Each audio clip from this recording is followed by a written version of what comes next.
이야기한다면 제자도는 준비하는 과정, 그리고 시작, 그리고 이어지는 모든 삶에 해당되는 부분이기 때문에 우리 제자, 우리 그리스도의 교회 형제자매들을 표현한다면 저는 가장 이것이 정체성에 적합한 표현이 아닐까 싶습니다. 제자도, 제자로서 살아가는 삶, 이 두 가지를 말할 수 있겠습니다. 지난 시간에 예수님을 향한 헌신에 대한 우리 확신이 같아야 된다. 우리가 그래서 같이 시작하면서 말씀을 다 나누죠. 같이 배우고 잘 보이죠? 네, 그 부분에 대해서 말씀을 드렸습니다. 그래서 지난 시간에는 이와 같은 우리가 점점점 그리스도와 연합한 사람으로서 합당한 모습으로 변화해가고 성장해갈 여지가 많이 있더라. 이건 아주 중요한 한 부분입니다. 네, 제자도의 기본에 대해서 말씀을 드렸었죠. 지난 시간에. 네, 그래서 누가복음 14장 말씀, 갈라디아서 2장 20절 말씀으로 이야기를 했습니다. 자, 오늘은 서로 도울 수 있는 영적 파트너에 대해서 같이 말씀을 드리도록 하겠습니다. 네 가지가 있는데요. 네, 하나, 둘, 셋, 네 가지만 이야기를 했습니다. 자, 같은 헌신을 약속한 사람들이 모였어요. 그것을 우리가 제자의 그룹이라고 보게 되죠. 또 우리 교회 안에 있는 소그룹, 바이블톡 인도자 그룹, 바이블톡 그룹 이렇게 이야기도 합니다. 또 패밀리 그룹 이렇게 부르기도 하죠. 다 그 말입니다. 그때에 그 안에 제자도를 같이 나누는 형제 자매들이 서로를 도울 수 있는 영적인 파트너가 필요하더라는 거죠. 그것을 우리가 제자 훈련자라고 부릅니다. 이 제자 훈련자는 성경을 공부하시는 분들이 매우 자연스럽게 성경 공부하는 과정 속에서 관계 형성이 되고 친숙해지고 또 말씀을 나누고 가르치기도 하고 함께 걸어가는 아주 자연스럽게 제자 훈련자의 관계가 형성이 돼요. 그래서 대부분 이 단계에서 문제가 없습니다. 사실 생각해보면 여러분 세례받기 전에 제자 훈련 관계에서 고민됐던 적 있으신가요? 그런 분들 세례 대부분 안 받죠. 그래서 좀 무슨 이야기이긴 한데 마음에 안 들면 성경 공부 안 하실 거 아니에요. 예, 그래서 대부분 그 단계의 문제는 발견하기 어려운데 세례받고 난 이후에 지속되는 삶 속에서 이제 제자 훈련자 관계가 다양하게 변하고 바뀌게 되는 과정에서 우리는 문제들을 보게 되죠. 네. 요즘 새롭게 세례받은 우리 틴들 어때? 우리 틴들은 제자 훈련 관계 괜찮아요? 문제 없어요? 제일 먼저 세례받은 사람이 나중에 세례받은 사람 막 괴롭히고 이런 거 안 해요? 그런 거 없어요? 나중에 있으면 저한테 몰래 신고 전화하세요. 자, 긴 시간을 두고 보면 우리 모두는 그와 같은 제자 훈련 파트너가 필요하죠. 서로를 제자답게 세워주고 도울 수 있는 그러한 파트너들이 필요합니다. 여러분들은 그러한 파트너로서 누구와 만나고 있습니까? 또 그러한 제자 훈련을 얼마나 가치 있게 느끼고 있습니까?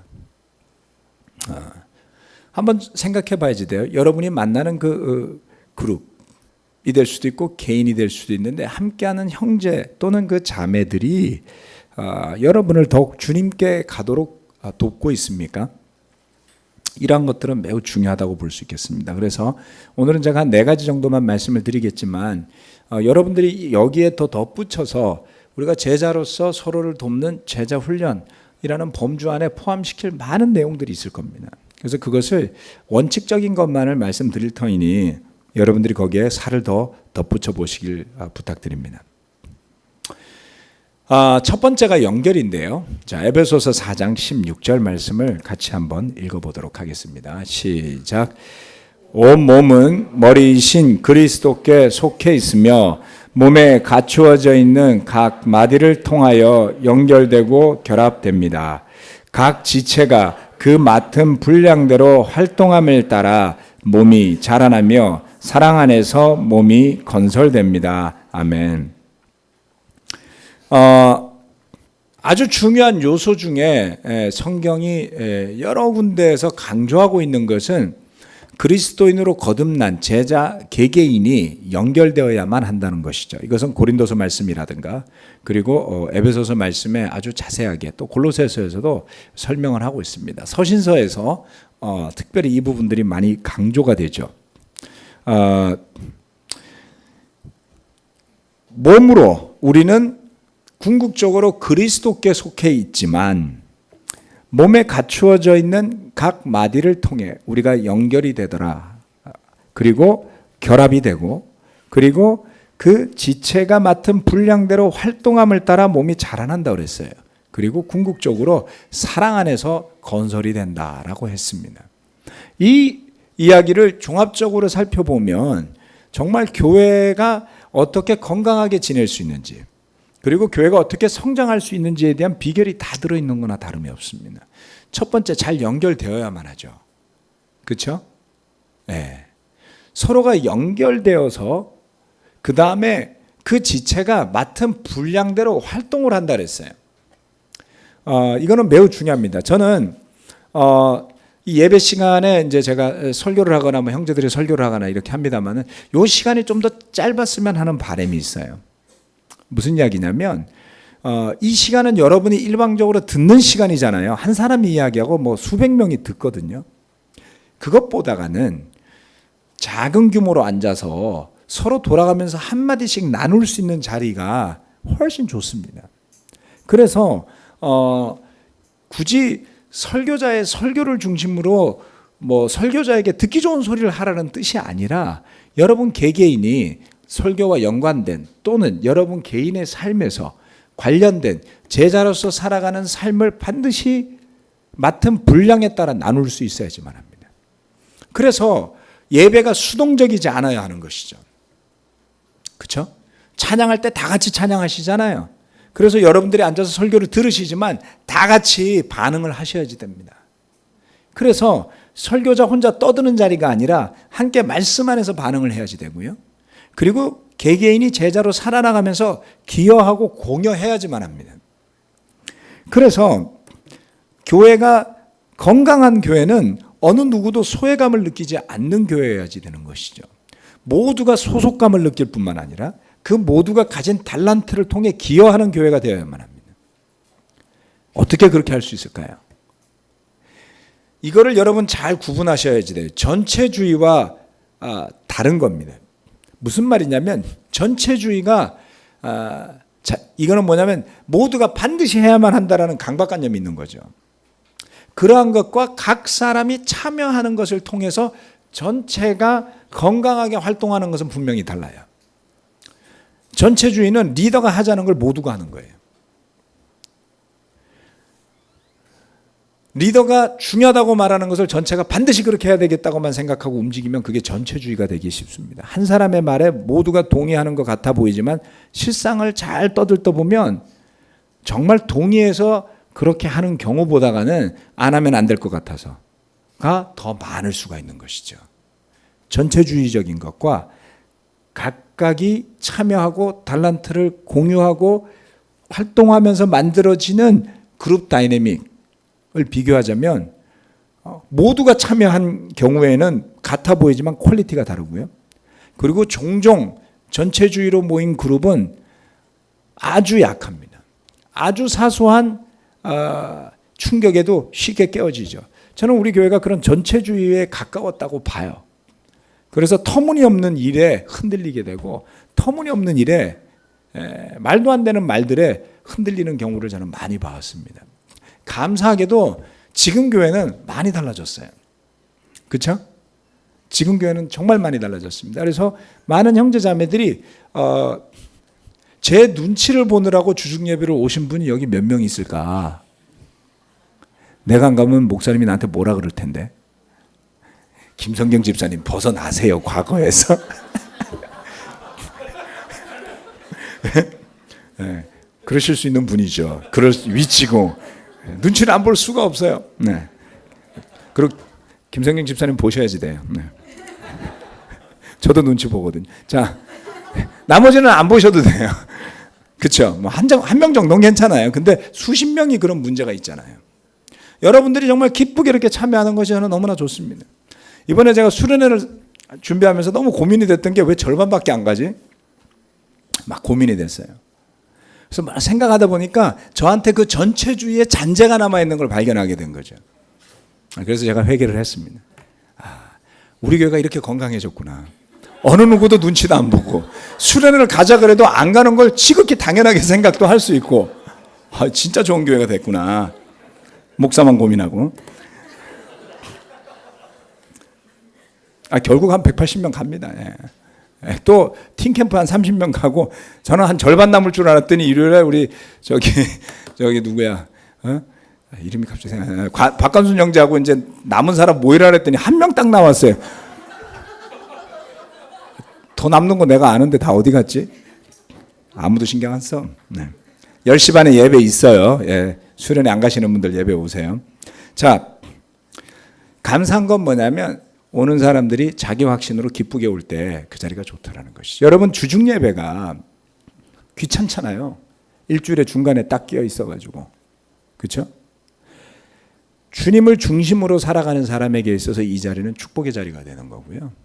세상사에 휩쓸려 사는 사람에게는 주중 예배가 거치는 돌이 될 수도 있습니다.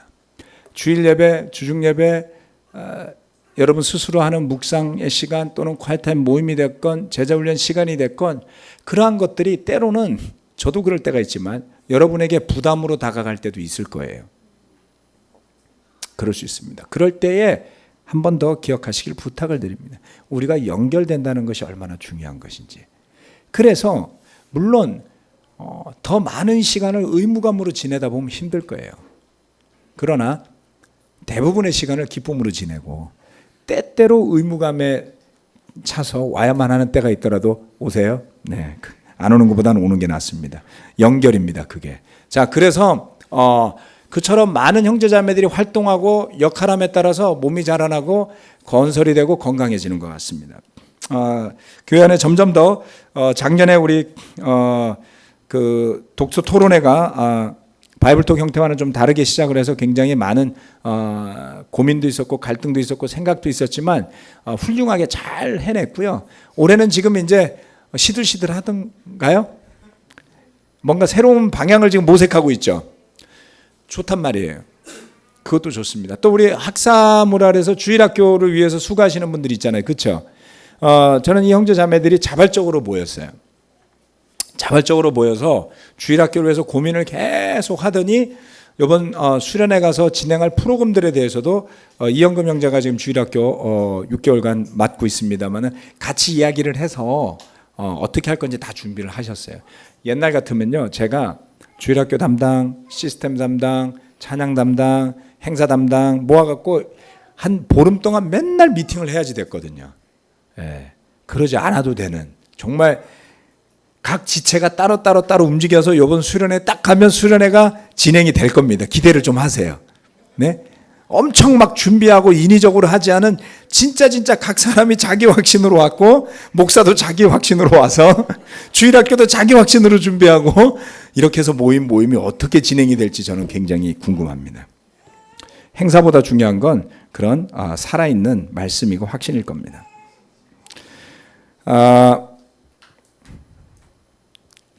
다음은 연결이고요. 연결 너무나 중요합니다. 우리 서로 연결됩시다. 아멘. 그리고 연결이 약하신 분들이 있다면 그 연결을 강화하기 위해서 어떻게 할지를 고민하는 게 필요한 것 같습니다. 두 번째는 권면입니다. 히브리서 3장 12절 말씀인데요.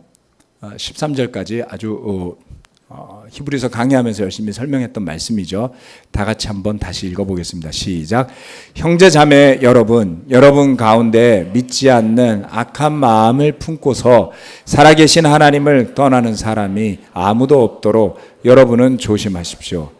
오늘이라고 하는 그날 서로 권면하여 아무도 죄의 유혹에 빠져 완고하게 되지 않도록 하십시오.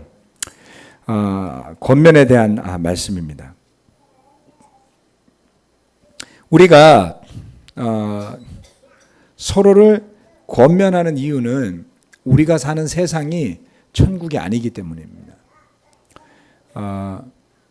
굉장한 영적인 힘을 어느 날 가지고 있다가도 그 다음날 출근해서 맞닥뜨린 문제 때문에 순식간에 그 용기를 다 잃어버릴 수도 있어요.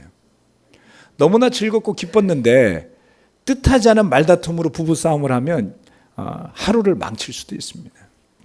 그러한 폭탄이 정말 우리 주변에 곳곳에 있지 않습니까?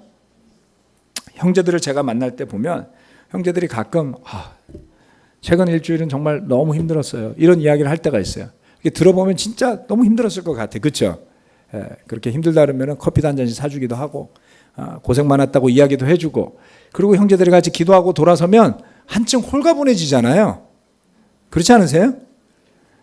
우리 이강희 장로님 부부가 딱 들어오시면서 저한테 듣고 싶은 이야기가 많다는 거예요. 그래서 무슨 이야기를 듣고 싶으세요? 그동안 어떻게 지내셨어요? 어떻게 잘 견뎌내셨어요? 그래서 제가 17년의 히스토리를 요약해서 들려줬어요. 몇 시간 걸렸더라? 한 5시간. 두 분이 또 어떻게 어려움을 견뎌내셔서 쭉 다 들어주고, 다 이야기를 듣고 나더니 너무 감사합니다. 그렇게 잘 인내해 주셔서 감사합니다. 굉장히 상처가 막 치유되는 기분이 들어. 내가 어떤 게 어려웠는지를 설명하는데 그 상대가 들어주고 기도해 줄 때 여러분 힘이 나지 않으세요? 그래서 우리가 그런 권면이 필요한 거죠.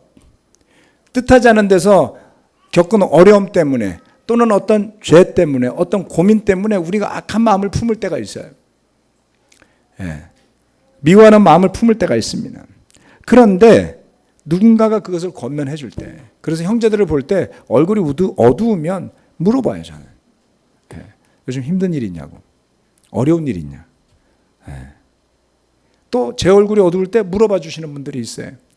요즘 안 힘드세요? 그러면서 밥도 사주면 기분이 훨씬 좋아지죠. 그래서 서로 도울 수 있는 영적인 파트너들이 주변에 많이 있었으면 좋겠습니다. 저는 이것을 어떤 꼭 제자 훈련 잘하고 지정된 사람만을 의미하지는 않습니다. 많을수록 좋습니다. 그렇죠? 다양할수록 좋습니다. 권면이 우리에겐 필요합니다. 격려도 필요하고요. 때로는 좀 정신을 차리게도 도와주어야겠죠. 그렇게까지 생각하실 필요는 없는 것 같습니다. 좀 더 믿음이 있도록 제가 기도해 드리겠습니다. 그런 말을 우리 서로 할 수 있어야지. 지금 믿음 있는 것 같지는 않다. 우리가 제일 듣기 싫은 이야기죠. 믿음이 없는 것 같다고. 믿음이 없을 땐 그 이야기도 받아들여야지 되겠죠. 우리가 조금 더 노력해야 될 것 같습니다. 조금 더 힘을 내십시오. 그 생각은 지나칩니다. 그 생각은 극단적입니다. 그 생각은 너무 자기중심적인 생각입니다. 그 생각은 너무 감정에 치우친 생각인 것 같습니다. 너무 힘들다 보니까 그렇게까지 생각하는 것 같습니다. 하지만 그렇지 않을 것 같습니다. 뭔가 우리 권면의 말이 있을 수 있잖아요. 그렇죠? 충분히 서로에게 그러한 말들을 주고받을 수 있어야 하리라 믿습니다. 좋은 이야기만 하고 사는 것이 좋은 제자가 되는 건 아닙니다. 때로는 싫은 이야기도 해야지 되고요. 때로는 들을 이야기도 해야지 됩니다. 그래서 예수님 말씀하시죠. 예할 것은 예하고 아니할 것은 아니어야 된다고요. 어려운 일이지만 그 노력을 해보기를 부탁드리겠습니다. 세 번째, 사랑입니다.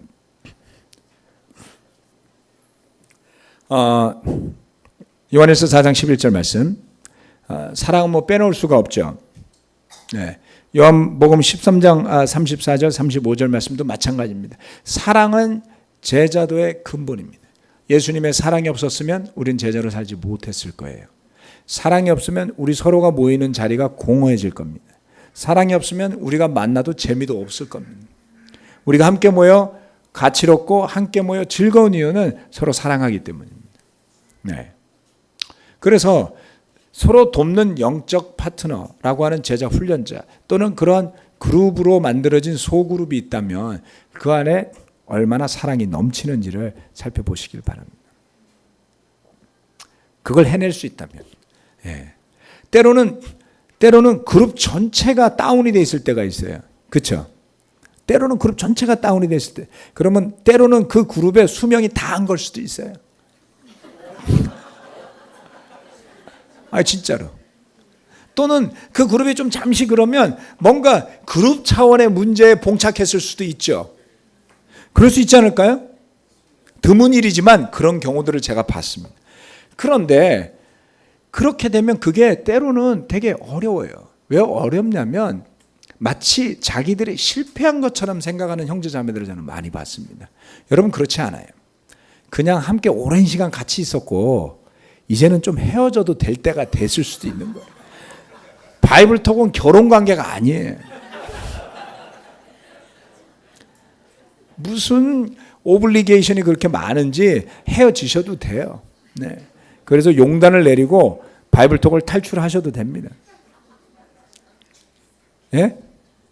왜요? 그러고 싶으신 분들이 많은 것 같아요. 가끔 바이블톡 인도자는 그것을 기분 나빠할 때도 있지만 좀 더 성숙하고 경험 있는 분들은 자기도 여러 번 바꿔본지라 그렇게 기분 나빠하지 않을 수도 있습니다. 예? 권할 수도 있어요. 제발 나가달라고? 막 그러고 싶을 때가 있죠. 이 바이블톡에서 좀 나가죠.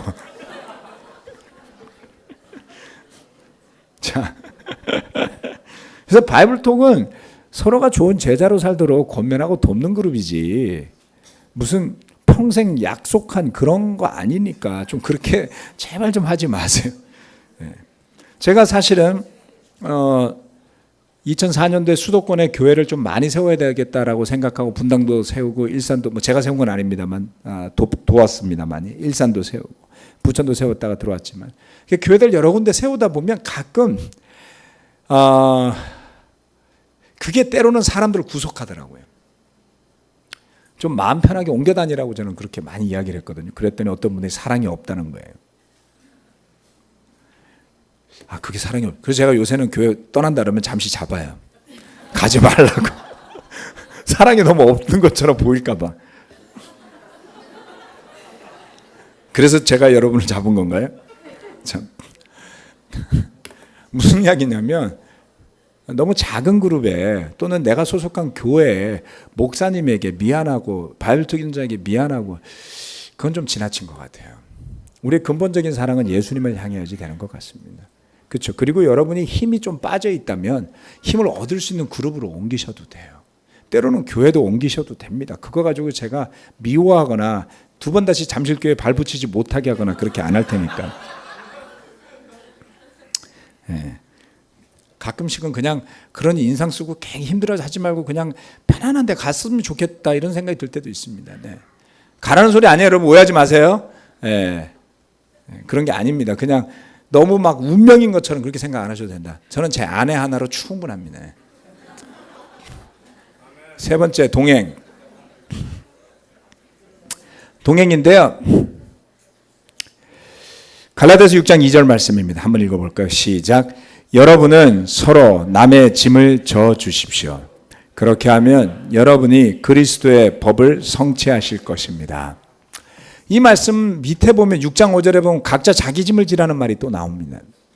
그래서 또 예수님은 마태복음 11장 28절 말씀에서 무거운 짐을 내려놓고 내 짐과 내 멍에를 가져가라고 하셨죠. 그래서 그 마태복음 11장 28절에 주님께서 가져가 주겠다는 여러분의 짐, 그 짐과 여러분이 져야 할 6장 5절의 짐은 같은 짐인데 이 짐은 의미가 조금 다릅니다. 자, 무엇을 이야기하냐면 각 사람이 자기가 져야 할 분량은 자기가 져야 돼요. 내가 져야 할 것을 떠넘기는 것은 그걸 뭐라 그러죠? 책임 회피죠. 책임 전가죠. 내가 할 일을 남에게 시켜먹는 거란 말이에요. 어느 누구도 그걸 기뻐하지 않습니다. 그런데 때로는 여러분 혼자 질 수 없는 짐도 있어요. 그렇죠? 네. 혼자 질 수 없는 짐을 지고 고민하는 사람이 있다면 그 짐을 누군가가 덜어주는 것이죠. 그때 교회는 아름다운 거예요. 네. 옆에서 누군가가 수고하고 있을 때 그 수고가 꼭 그 사람 혼자만의 할 것이 아니라 나도 거두는 짐이 될 수 있더라는 것이죠. 때때로는 누군가의 상처를 들어주는 일일 수도 있습니다. 그것이 때때로는 누군가와 같이 어려운 일을 같이 하는 것일 수도 있습니다. 때때로는 물론 요즘은 다 포장 이사하니까 그렇지 않지만 예전에는 이사할 때 서로 이삿짐을 도와주고 그랬어요. 제가 동경에서 이삿짐 도와주고 그러다가 제 육사 반지 잃어버렸어요. 그래도 누굴 원망한 적은 없습니다. 어떻게 하겠어요? 어느 이삿짐에 쓸려간지 제가 모르는데 감사하게 열심히 여러 형제들을 도왔죠. 또 많은 형제자매들이 일을 함께 도왔습니다. 그래서 우리가 이처럼 동행해야 한다라는 것이죠. 함께 가는 길이 좋지 않습니까? 물론 때로는 혼자 묵상하고 산책하고 기도하는 호젓한 시간도 필요하지만 누군가가 내 옆에 같은 믿음으로 함께 있다는 게 여러분 얼마나 큰 힘을 주는지 한번 생각해 보세요. 제가 제자가 되면서 가장 큰 격려를 받은 건 바로 그거였습니다. 함께 있는 형제들은 완전하지 않지만 같이 있음으로써 힘을 주고받는 형제들이다라는 것을 믿었죠. 그래서 제가 92년도 말에 제 근무지가 사당동 옆에 있는 남현동이라는 사당동 그 남태령곡에 있는 근무지였는데 거기에 방이 있어요. 무료로 쓰는 방이 있는데 일부러 목동에 있는 형제 집에 들어갔습니다. 출퇴근이 1시간 반 걸렸어요. 그때는 교통이 상당히 불편했죠. 형제들하고 살아보고 싶어서 일부러 3개월을 제가 거기서 출퇴근을 한 적이 있습니다. 정말 잘한 결정이었다고 저는 생각해요. 왜냐하면 그리고 난 다음에 저는 대전 내려가고 포천 내려가고 포천 살다가 돌아와서 결혼하고 2번 다시 형제 하우스홀드에서 살 일이 없었죠. 그렇게 일부러 거기까지 가서 형제들과 같이 지내고 같이 기도하고 때로는 청소도 해주고 제가 휴가가 2박 3일인데요. 3일 중에 하루는 집안 청소하고 하루는 같이 전도하러 가고 기억 안 나시죠, 성경이 형? 그때 회사 가 있었으니까 모르죠. 그때 같이 살았었어요. 잠시 양말 같이 겠던 기억은 있죠. 같이 살았었습니다. 잠시 청소를 얼마나 엉망으로 했으면 형제들이 했는지 안 했는지도 몰랐을까 이런 생각을 해보죠. 자, 함께 그렇게 동행하는 것이 참 복되더라. 동경에 가서 선교사로 가서 형제들과 더불어서 그 배운 대로 함께 동행을 하는 것이죠. 우리가 그렇게 서로 사랑하고 콰이트한 모임을 같이 도와주고 같이 힘들 때 같이 가서 기도해주고 어려울 때 같이 울어주고 고민될 때 같이 고민해주고 축하할 때 같이 축하해주고 그런 형제들이 있다는 게 축복 아니겠습니까? 네, 좋은 일도 또 어려운 일도 또 기쁜 일도 즐거운 일도 함께하는 것이 제자도의 가장 큰 축복이지 아닌가 저는 그렇게 생각합니다. 자, 이 4가지 말씀을 드렸습니다. 연결되어지고 서로 권면하고 서로 사랑하고 함께 동행하고. 그런데 주의할 일도 있다는 것을 보게 됩니다. 이건 제가 PPT에 써놓지는 않았습니다. 함께 서로를 제자로서 살도록 도와주는데 주의해야 될 일이 참 많다는 것을 실수를 통해 배우게 됐죠. 첫 번째, 제자 훈련을 주고받는다라는 것은 계급을 의미하지 않습니다. 네. 우리는 계급 사회에 너무 익숙해 있어요. 지위나 역할에 너무 젖어 있습니다. 그래서 제자로서 서로 살도록 도와주는 것은 같은 제자로서 동료로서 도와주는 것이지 어느 누가 더 우월해서 지시하고 명령하는 상관이 있는 것은 아니더라는 것이죠. brotherhood, 형제에 대한 것이지 주님 말고 우리는 다 형제잖아요. 그렇죠? 주님이 대제사장이고 하늘에 계신 우리는 다 왕같은 제사장들이잖아요. 그렇기 때문에 우리는 같은 책임과 같은 자리를 차지한 형제 자매들입니다. 제자 훈련을 주고받는 것은 계급을 의미하지 않습니다. 두 번째, 성경을 떠난 개인적인 취향이나 가치관 또는 정치적 견해 등을 강요해서는 안 됩니다. 제가 이 말씀을 드리는 이유는 종종 이런 일이 일어나기 때문이에요. 한때는 바보 같은 짓들을 우리가 했었어요. 무슨 말이냐면 제자 훈련자가 좋아하는 옷을 또 같이 입는다든가, 물론 엄청 좋아했으니까 그랬을 거라고 생각합니다만 그건 오버잖아요. 그렇죠? 희진이가 파마했다고 그 바이블 투게 있는 형제들이 파마할 이유는 없잖아요.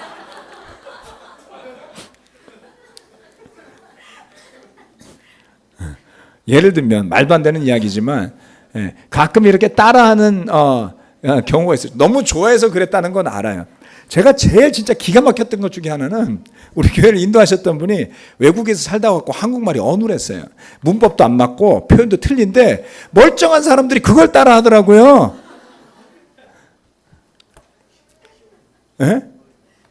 문법이 틀린데. 얼마나 좋아하면 저럴까라고 좋은 마음으로 받아들였지만 오늘날도 제가 납득이 되지 않는 것 중에 아무도 제 말투는 안 따라하더라고. 다행입니다. 우리 아들들만 따라하죠. 세 번째, 어떠한 경우에도 감정적, 물질적, 육체적, 정신적 강요가 있어서는 안 됩니다.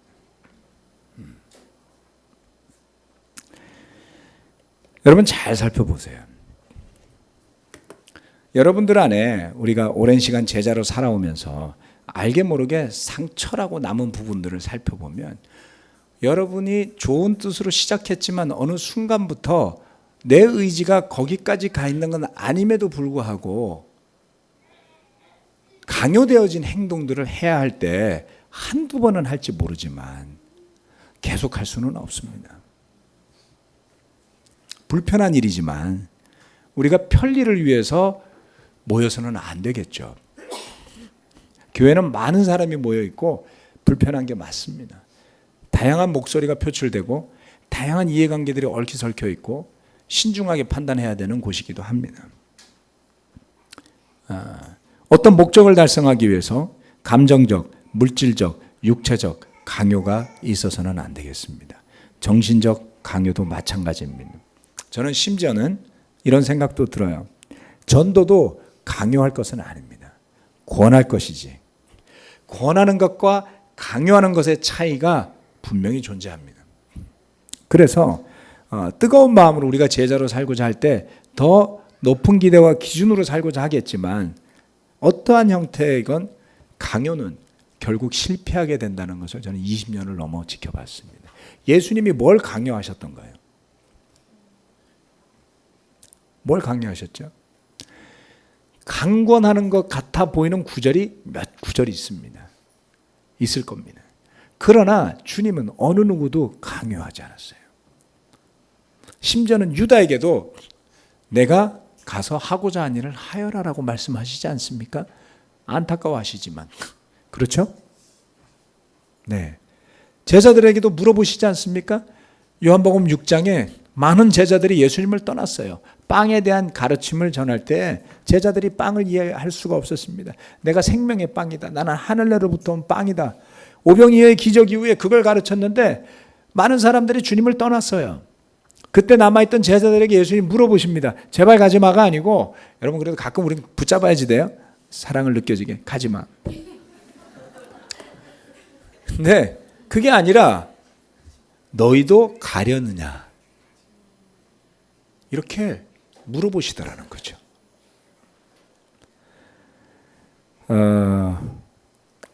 이 부분을 여러분 깊게 좀 생각해 보시길 바랍니다. 또한 우리가 서로에 대한 마음 또한 존중을 바탕으로 해야 하는 것이죠. 우리가 살아온 세상은 많은 판단과 정죄로 물들어 있습니다. 나는 옳고 너는 틀리다라는 전제가 있는 것이죠. 사실은 저도 틀리고 여러분도 틀려요. 우리가 죄인이기 때문에 그렇습니다. 저도 약하고 여러분도 약합니다. 그러한 사람들이 모였는데 서로를 존중할 수 없다면 큰 문제가 발생하게 되겠죠. 여러분 개개인의 감정, 여러분 개개인의 이익, 여러분 개개인의 사적인 여러 가지가 매우 중요한 만큼 여러분과 만나는 모든 형제자매들의 사적인 공간도 중요합니다. 그러한 부분들을 우리가 존중할 줄 아는 마음이 있어야 되겠습니다. 그것은 겸손을 바탕으로 하는 것이겠죠. 형제자매 여러분, 우리가 살고 있는 세상은 아주 험합니다. 멋지고 좋은 것들도 있지만 영적으로는 광야고 험난한 곳입니다.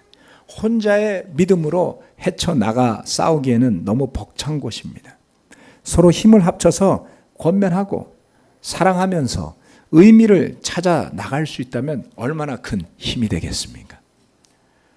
서로를 지켜주고 옆에서 도와주고 또 함께 복음을 전하기 위해 싸우는 믿음의 동료들이요, 사랑하는 형제 자매들입니다. 제자 훈련은 바로 이런 우리를 묶어주는 제자도의 핵심 가치 중에 하나임을 기억하시기를 부탁을 드립니다. 네, 말씀 마치겠습니다. 아멘.